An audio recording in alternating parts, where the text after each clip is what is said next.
Hello, everyone. It's Micah. Welcome to episode 8 of Work in Progress. And I don't know if this is going to be a regular feature on these videos, but I decided to do a from the couch.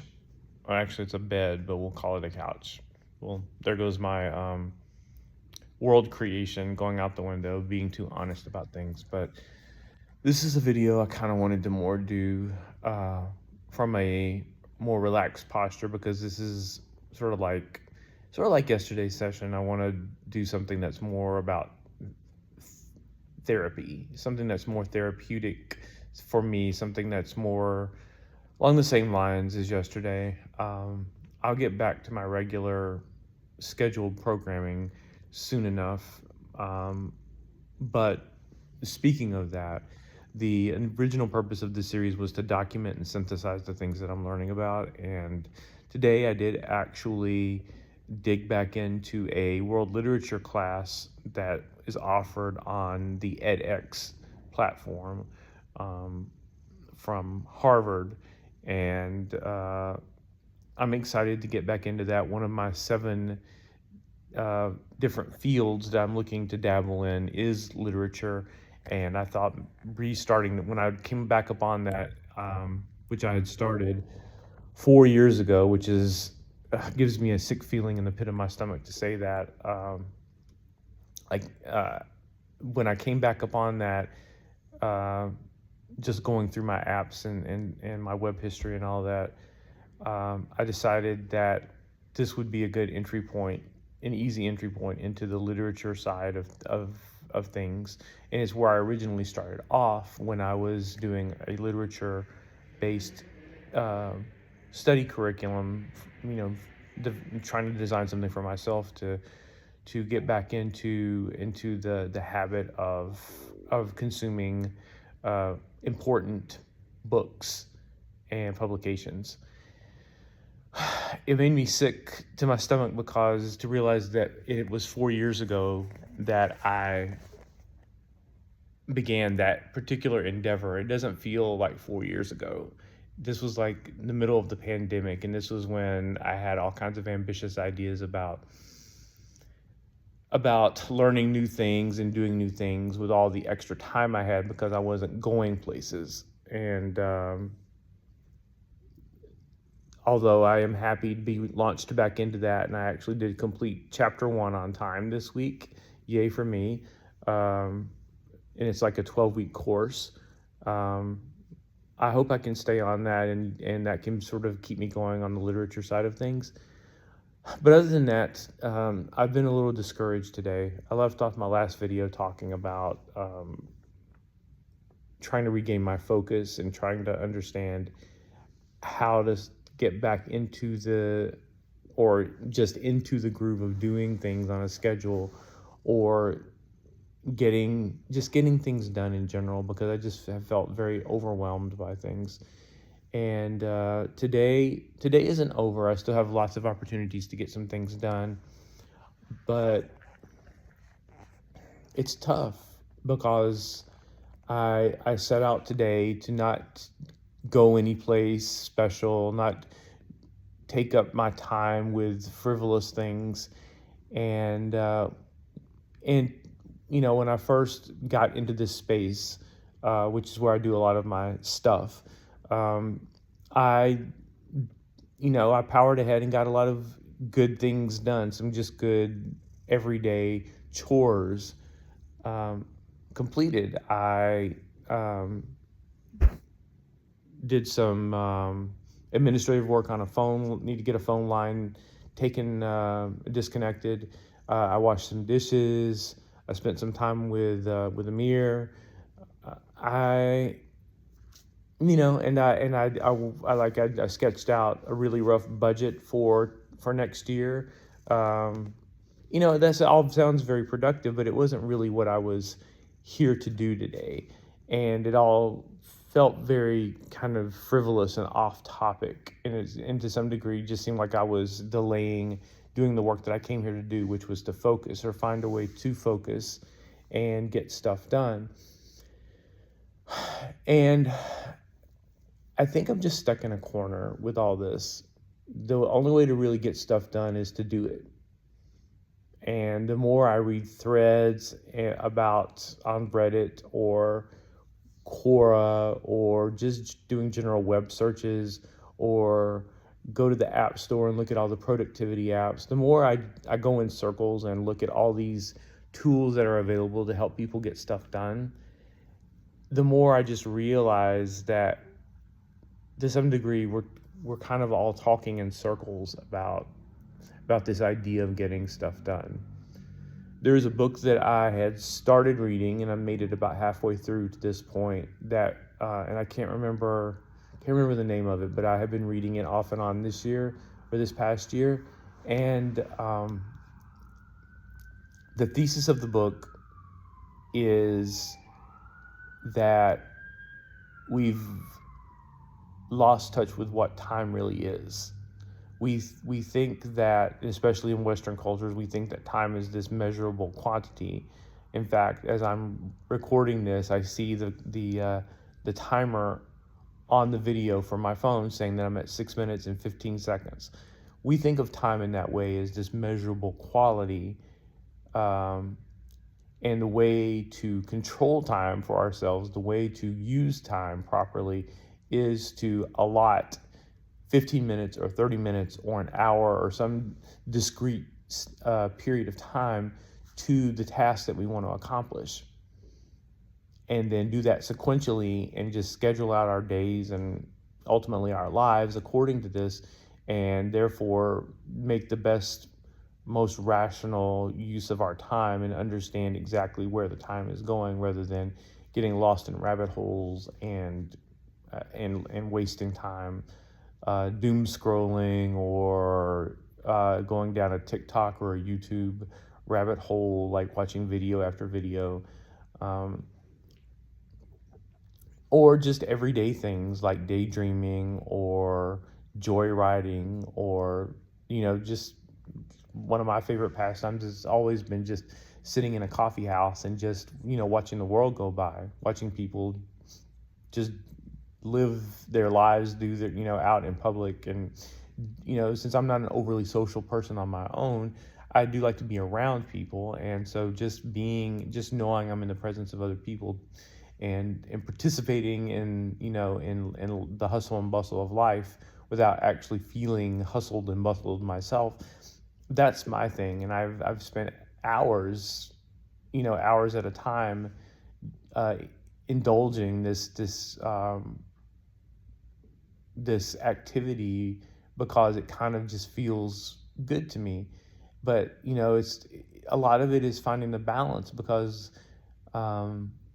if I schedule myself very, very tightly, what I find out is that within a few days I'm exhausted from from constantly having to run from the one thing to the next thing on my schedule.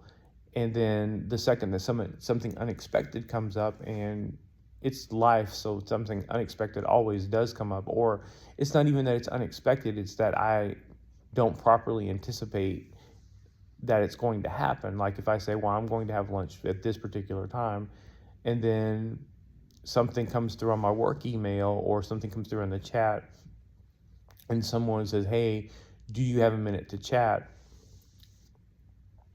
And then I'm faced with a choice. It's like, well, people say when they're giving out productivity advice, they say you should learn how to say no, and you should learn how to prioritize. But the truth is, anytime that someone at my job asks on a Teams message, do you want to chat, you're going to have to chat at some point, or you're going to have to deal with whatever issue they're having.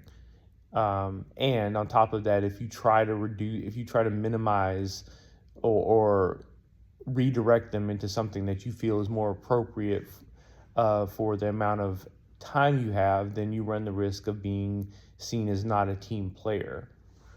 When you're the boss and you cut to the chase, you're being forceful and authoritative. When it's a peer or a supervisor who's asking for your time to do something, and you put them off, or say, can you just send an email and I'll look at it when I have a chance, or you say, or you some otherwise indicate that you don't want to chat, it sends a message, or it very well could send a message, and you don't necessarily know how it's received.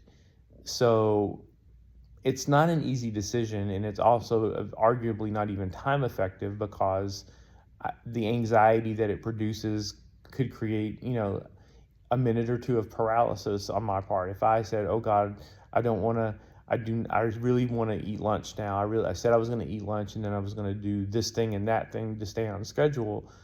But now this person needs my help with this.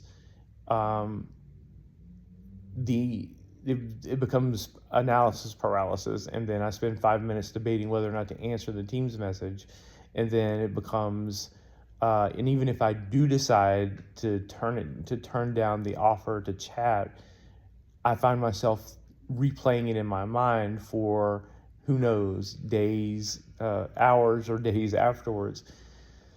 So it becomes a big deal, and it ends up taking so much space in my mind that I really would have just been better if I said, "Yep, I can chat," and the chat itself could have just lasted 45 seconds and it would have been over. Or it could have been a huge project, and I could have been totally derailed on a lot of my other deliverables. And that's just one of the whole decision trees that comes up in everyday life that keeps a schedule from really being practical for me, or seemingly so. And I know to a certain degree I'm overcomplicating things, and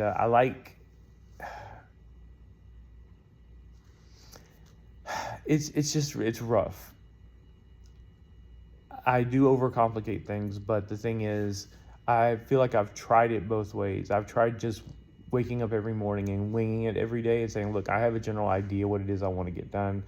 I'll just use my judgment and make sure that I'm flexible enough to field whatever the day throws at me." And then I end up feeling unstructured. And when I do have an opportunity to really power through and get some things done and be very productive, I might, because I don't have a schedule, I might do something mindless, like scroll on Facebook for 30 minutes or what have you. But then when I schedule myself, when I put myself on a schedule, and there's something that comes up every hour that I should be doing that's different, and I say, I'm going to exercise now, I'm going to meditate now, I'm going to go grocery shopping, I'm going to clean house. And the more that you schedule or for me, the more that I schedule these things, the more things pop up in my mind that I need to do. And very quickly I become overwhelmed, and then there's this whole list of things. Even though I've done 6 or 7 things during the day, 6 or 7 more things now have popped up via the brainstorming, the thoughts, the action items that come up out of the things that I am doing, that I am taking care of. And I ultimately feel like I'm not making any progress. It's the same way I feel about cleaning house in general. The more that I clean, the more things I see that need to be cleaned. The more I neaten and straighten things, the more things I see that need to be neatened and straightened.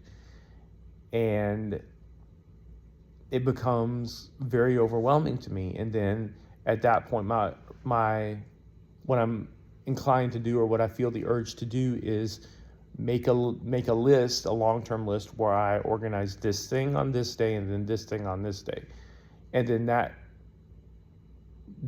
causes my focus to not be tight anymore. It means I have a list of things here that I need to do, and I'll put it on a certain calendar, maybe a paper calendar or maybe a digital calendar. But then I have to remember to go back to that calendar, or I can create a to-do, and then I start creating to-dos, and then I have to remember to open the to-do list or reference the to-do list.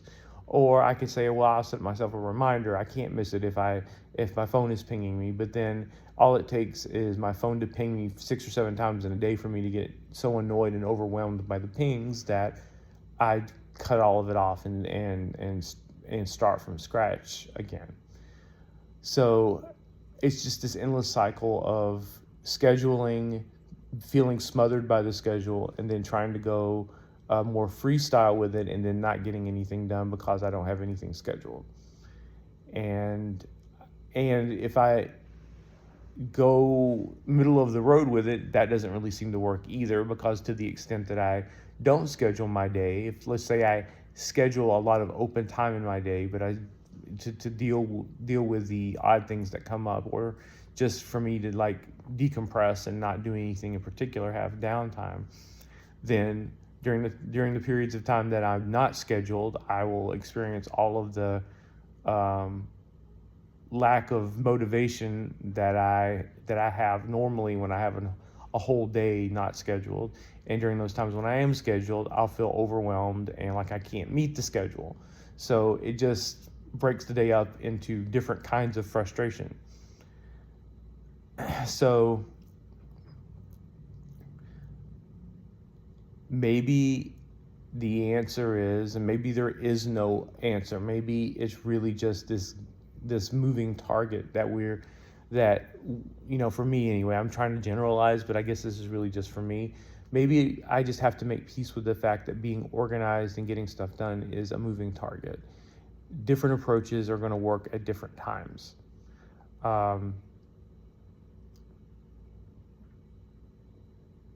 If I don't set any goals for myself, I probably won't reach any of them. If I don't schedule anything, I probably won't do any of the things on the schedule.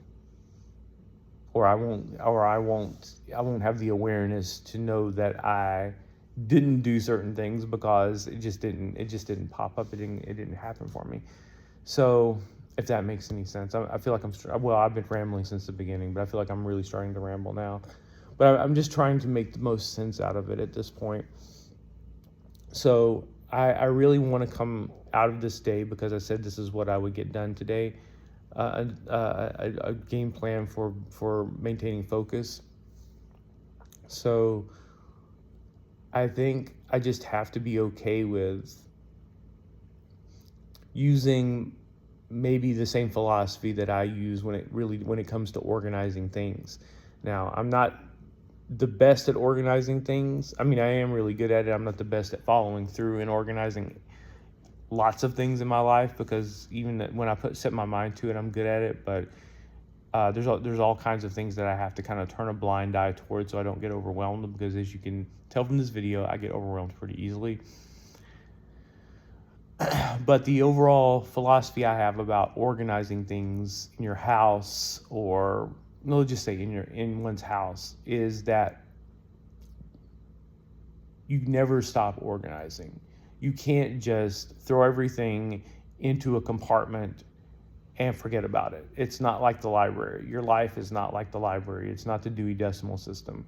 An organizational scheme that works for you today won't work exactly the same way in 2 months from now. And it's always going to be a work in progress. And if you once you store things in a perfect way, and they end up just staying stored in that perfect way in these closets or these spaces out of the way, and then they're there for years, then at that point you kind of have to ask, well, why do you have these things if they're going to just stay stored for years and years and not be used in any way? So I think there should be a dynamic aspect to home storage. I think that you keep your books in one area for a while, and then as you work through the books, maybe you understand that you're more likely to pick one up, or it's easier for you to visualize your reading list if you organize the books by the reading list as opposed to the subject matter, and if you keep them in this part of the house rather than this other part of the house. You may keep your spices in one place and then realize that you're constantly having to walk across the kitchen, but it's still a great space to keep many of the spices, because it's a cool, dark space that's the perfect size for the spices. But maybe there's like 10 spices you use on a very consistent basis, and those need to be at your fingertips, and you keep those in a spice rack on the counter. So I feel like you should always be tweaking the physical organization of your space to meet your personal needs. And I think maybe that's going to have to be my takeaway, because I'm bound and determined to get a takeaway from today from the things I've been thinking about for the past day about staying focused and getting some focus about the stuff I want to do. It's never going to be one thing. It's never going to you're never going to create a perfect system, or at least I'm not going to. And maybe it's just about starting down a path of and keeping simplification in mind, because I do have lists that are scattered over different platforms. I have things in Excel. I have things written down in certain places. I have notebooks of certain things, and I have certain things that are in apps in different places. And maybe just like deleting the things that I don't use and consolidating the notes that I have in various places, and so that I know where they are, and then organizing the places where I organize things, so that I don't ever forget where I kept this thing or that thing. As I mentioned yesterday, I've got things sprawled out among 3 different residences right now, which sounds very, it might sound odd. Why would I have 3 residences? And I sometimes do ask myself the same question. It's kind of a silly thing that I did. I guess I got kind of, I don't know. That's a whole other topic to explore. But I have 3 places, and I've got stuff stored in different places in each place. And I need to find a home for everything. The 3 is going to go down to 2 within a month, because I'm selling one. So I'm going to have 2 spaces, and one of the reasons I got the second space to start with, and the third space, was to replace the second space as my second space, if that makes sense. But one of the reasons that I got the second space was so that I would have a really separate, compartmentalized place to carry out certain parts of my life and not have to worry about cluttering up my primary residence. So I think I need to, start rethinking how I'm going to organize these 2 spaces and keep them separate. And I need to think about how to simplify the actual stuff that I keep and or hoard, which I will not admit to, but will introduce the possibility here. And I also have to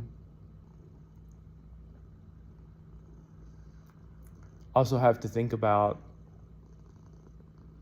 how to I guess I already said that, how to consolidate my notes, sort of the metadata around the other stuff. The whole point is I need to keep all things that are similar to each other in the same place, and make sure I understand clearly what my organization plan is across the different spaces. So it's a good thing that Amir popped in just now, because this is a perfect example of what I'm talking about. This is a great metaphor for what I deal with in life, and what we all deal with. There's times when you want to get certain specific tasks done that seem very straightforward, like recording a video, and suddenly this cat, whether literal or metaphorical, hops into your lap and starts rubbing himself against your face. And you didn't plan for this to happen, and it's making it way more difficult for you to record the video than you thought it should be. But it's just what happens. Life happens. Things get in the way. The world isn't designed for any of us to just float through unimpeded and unaffected by anything else that's happening, and just doing what we want to. There's always going to be a cat that needs attention. There's always going to be a person that needs attention. There's always going to be an urge that needs attention, or like a feeling or an emotion that needs attention. And sometimes you just need to rest. And even with the best intentions, you're not ready to do that thing.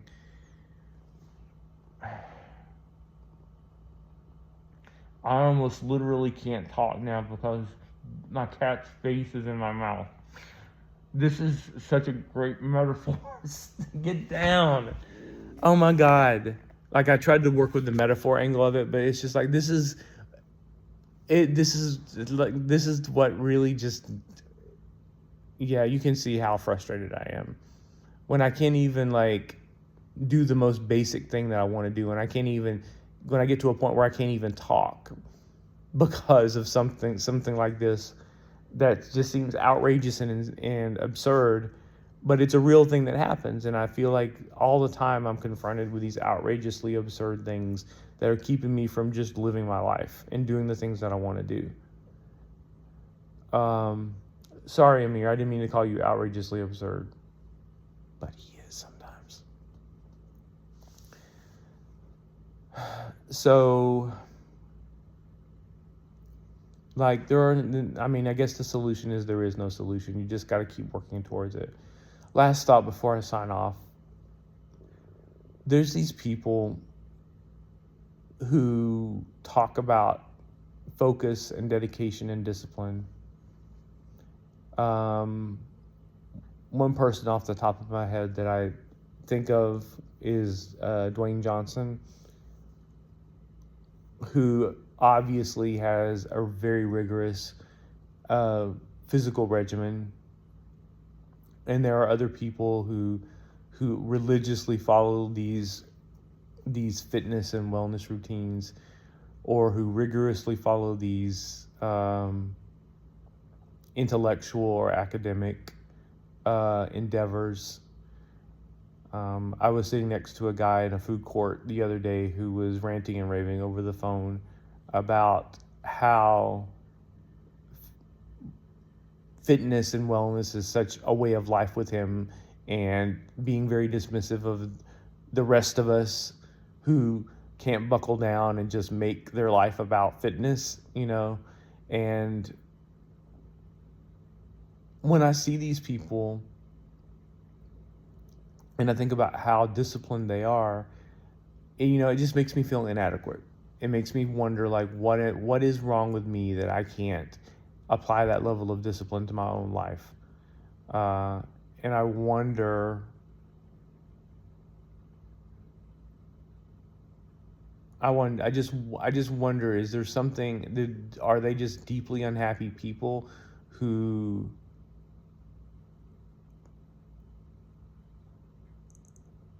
are more interested in achieving their goals than in being well-adjusted people? Or does the discipline actually, is it self-reinforcing? And I think maybe that's closer to the answer. I don't think that I'm happier because I'm less disciplined. And there are aspects of my life that other people, I think, would look in from the outside and say, wow, he's really disciplined about this particular thing. And to me, it's just what I do. So I think it's really just a matter of perception and perspective. We're all disciplined about the things that are important to us. And I think I just have to, for me, it's just a matter of making sure that I'm sure that the things that I say are important to me are actually important to me. Because if I'm not able to get motivated to do them, how important are they really? So maybe some of these things that I think I have to do will need to fall by the wayside. The other thing, though, is that organization is subject to the law of inertia. It's also subject to the law of entropy. But basically, what I mean by it being inertia is, if you get organized and you continue the momentum of getting organized, it's going to be self-reinforcing, and you're going to just keep folding things into each other. Things are going to get tighter and tighter in terms of organization, until you get to a point where you're like, wow, I didn't realize I was spending so much time spinning my wheels because things weren't organized. And I just, right now, my wheels are stuck in the mud. My organizational wheels are stuck in the mud. I think, and it makes me wonder, should I stop doing this whole learning thing? while I still just need to get organized and get my bearings? Or is that yet another excuse or another distraction from me actually learning things, trying to get organized, trying to make my life perfect before I get started learning things? So that creates another tension, potential source of anxiety in my life. Just a lot of stuff to think about. But I'm going to end here. I'm at the 30-minute mark. And I guess my takeaway is that, moderation really. I need to work towards these things. I don't think scheduling is inherently bad, but I also have to make sure that I understand that things take as long as they take. And that's really the book that I was starting to talk about that I think I got distracted and stopped talking about it. The point of that book is that time is not just seconds, minutes, hours. It's really the amount of time that it takes for a process to complete itself. And ultimately, that's not really under our control. So I kind of have to surrender ownership of time, because it's not going to be under my ownership whether I choose to surrender it or not. I don't think, having said all that, I don't think scheduling is bad, and I think scheduling, in fact, is going to be helpful in getting to all the things I want to do, but I have to approach the whole thing with moderation. And I think I need to, at least in the early stages here, while I'm still trying to get my bearings with everything I'm trying to make right in my life, I need to do some scheduling, a moderate amount of scheduling, which is really how I approached all this to start with. I just said, okay, I've got 7 things I want to do, 7 days in a week. I'll just try to get something done with that category each night. But that ended up even being too much for me to commit to, at least in these past couple of weeks. But I really shouldn't judge myself based on these past couple of weeks. It's been a rough time for me mentally.